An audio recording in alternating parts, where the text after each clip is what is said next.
Jennifer, and I'm so excited you're here because today we're going to be making a wonderful, delicious 5-ingredient peanut butter pie.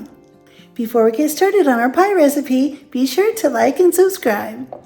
We are ready to make our peanut butter pie. In this big bowl, I have an 8-ounce block of cream cheese. I have my hand mixer. You can use a stand mixer, anything you want. And I have a cup of creamy peanut butter, 1 cup of powdered sugar, or also known as confectioner's sugar, and I'm going to put all 3 of these in the bowl and get them mixed up. The block of cream cheese is at room temperature. Okay, now that these are mixed up, we're going to get our Cool Whip and we're going to fold it in. I have my Cool Whip here. This is an 8-ounce container. Back in the day when I was growing up, a long time ago, all of the parents of all the kids used to love these containers. They would save them and use them to store leftovers in and keep all sorts of things in them in the refrigerator. Kids would bring them to school with their lunch in there.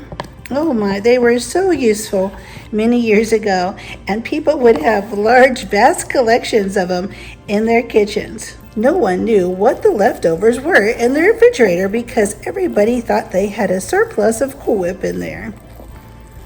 Okay, everybody, let's get back to the recipe. Let me just show you to take your spatula. I have a big rubber soft spatula. I'm going to go right down through the middle, lifting and turning as I go. I'm just going to do this nice and carefully so I don't make my peanut butter filling flat. I want it to be nice and fluffy. So I'll just keep going around, folding it in until it's nice and mixed evenly. Our filling is all mixed up. As you can see, it's a nice golden brown with no streaks of peanut butter or cream cheese showing. It's all blended nicely.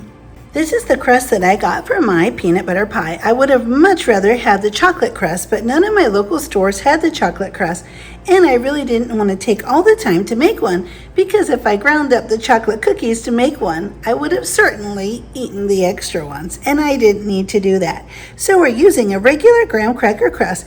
This is a 9-inch, and if you've ever noticed, when you open up the crust, just lift the edge right up. Sitting inside, right under the label, is this plastic lid. This lid will be turned over. I'm going to wash it first because this has been exposed to the elements of the grocery store, the people stocking the shelves. So I'm going to wash this before I put it back on. But at the end, we'll turn this over and put it right on top to make the lid for our pie. Now that our filling is already done and ready to go, we're going to pour it right into the pie. Just put it all right in there, and then we'll smooth it out. Now just take that same big spatula and start carefully pressing it to the edges. Now it's time to top our wonderful pie. To start off with, I have some little miniature Reese's cups. I'll open these and chop some of them. And I have some white chocolate chips and dark chocolate chips. I'll just get these roughly chopped so we can sprinkle them on top with the chocolate chips. I'm going to sprinkle the regular dark chocolate chips all around. You can put whatever you like on top of your pie. You can put nuts or chopped cherries, any kind of thing, any kind of candies you like. Now for some white chips. These will give it a little bit more interest rather than everything being dark and brown. Now for the peanut butter cups.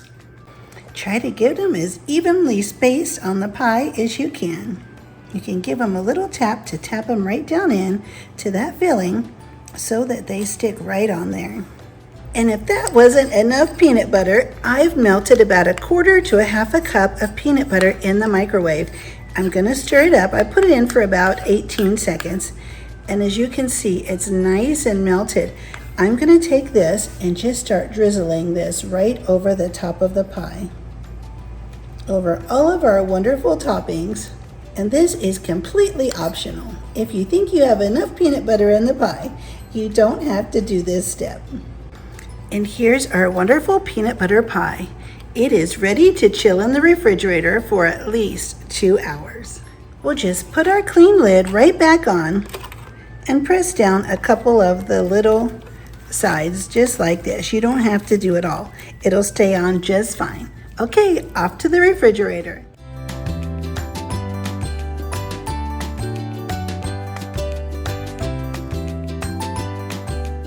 This pie was super easy and super delicious. I know if you give it a try, you're really gonna like it. You can add any topping on top to make it extra special as well.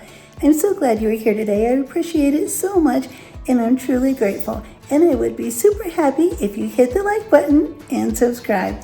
And I'll see you next time.